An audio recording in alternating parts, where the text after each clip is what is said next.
You won't get quadrifolio top end off of this 2-liter because it's still lacking 100 horsepower, 1000 RPM, and a solid intake cam. Now this video might not cover absolutely everything about the hybrid turbo, so ask as many questions below as you'd like, and I'll answer them individually. The video is structured in this order. I'm gonna explain the install and some tips about the hardest parts, then the horsepower, then official DRAGY times, then tuning, then somewhat in-depth airflow dynamics, and finally, drivability versus the stock turbo because you might be disappointed. The installation is fairly simple if you've already done a downpipe and got rid of the OEM heat shield. I have a separate video on removing the downpipe. These steps won't be cruise fix level, but are mostly complete from my memory. Now, like I said, the removal of the previous turbo is fairly simple after you have the downpipe off. First, remove the E-clips holding on the wastegate actuator arm and be careful not to lose them, otherwise you'll be buying a pack from Harbor Freight and modifying one to fit. These lines might be stuck, so I recommend taking a shoelace, some rubber gloves, penetrating fluid, and jolting the lines out with many strong, sharp pulls. These used to be the unfortunate OEM Torx bolts, but I've converted them to hexes in my setup. To begin, remove the oil inlet line bolt and remove the line from the turbo. Remove the turbo coolant line support brace nut and unbolt the coolant inlet and outlet line bolt. Then remove each line from the turbo. You will need a 1/4 inch flex head ratchet with a somewhat long Torx driver to remove the turbo oil return line. This line is very easy to get to if you remove the EGR inlet and then use that access to slide the wrench in and fit it into the Torx bolt. Otherwise, you're going to have a very hard time. Now that this is completed, unbolt the oil return line and keep the gasket for that 2-bolt flange as it can be reused at your own risk. Now unbolt the bottom left turbo manifold studs nut from the turbo manifold / cylinder head / exhaust manifold and remove the heat shield. Next, unbolt the rest of the nuts, and this part is fairly straightforward as the turbo rests on the studs. Now, if you haven't already, unbolt the turbo from the charge pipe and remove the diverter valve or circulation hose. The installation is literally the reverse. I highly recommend using a new turbocharger exhaust gasket to avoid exhaust leaks. Try to torque everything down and absolutely use new Vuitton O-rings on all of the lines going into the turbo.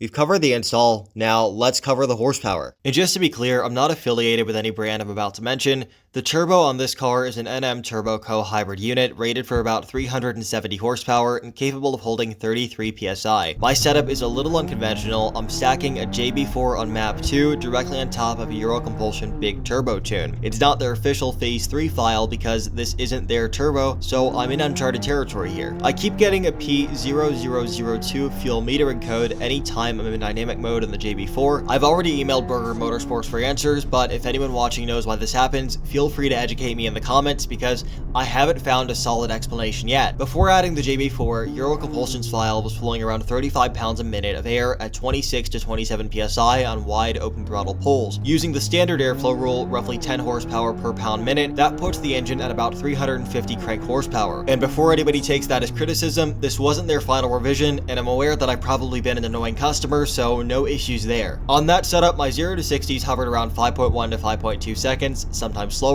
My personal best was with their phase 2 stock turbo tune at around 4.9 seconds. It never happened again. But the hybrid turbo with the JB4 stacked on top is a whole different animal. I installed the JB4 literally yesterday and I'm already hitting consistent 4.8 second 0 to 60 runs without even dialing anything in. The car feels aggressive in every gear with more airflow, more boost up top, and a way stronger mid-range. With better traction, colder air, and maybe even trying map 3 once I get this P1002 issue sorted out, I honestly think this weird, possibly questionable tune stacking setup on this platform still has more power to give. Now, I did mention airflow and I want to confirm it. So let's talk about airflow cooling in pounds per minute because this part matters way more than people think. And if you're not managing heat on a hybrid turbo, this will blow up your motor if not done properly. I'm running my own custom auxiliary intercooler pump setup. I made a short video on it using a Bosch high flow water pump that I wired to run 24/7. The intercooler loop is distilled water with a little coolant mixed in for lubrication, and I've got the Eurocompulsion larger secondary heat exchanger sitting up front. With this setup, my intake manifold temperatures stay around 10 to 15 degrees above ambient. This is in Fahrenheit. During normal driving and at wide open throttle, they rise to about 27 degrees Fahrenheit above ambient. Now that's exactly what you want to see on a hybrid turbo pushing real airflow, and right off the compressor before the intercooler, temps hit about 260 degrees Fahrenheit on a full wide open throttle pull. And yes, that will climb higher if you stay stay in boost long enough. The car accelerates too fast to sit there at wide open throttle unless you're at a racetrack,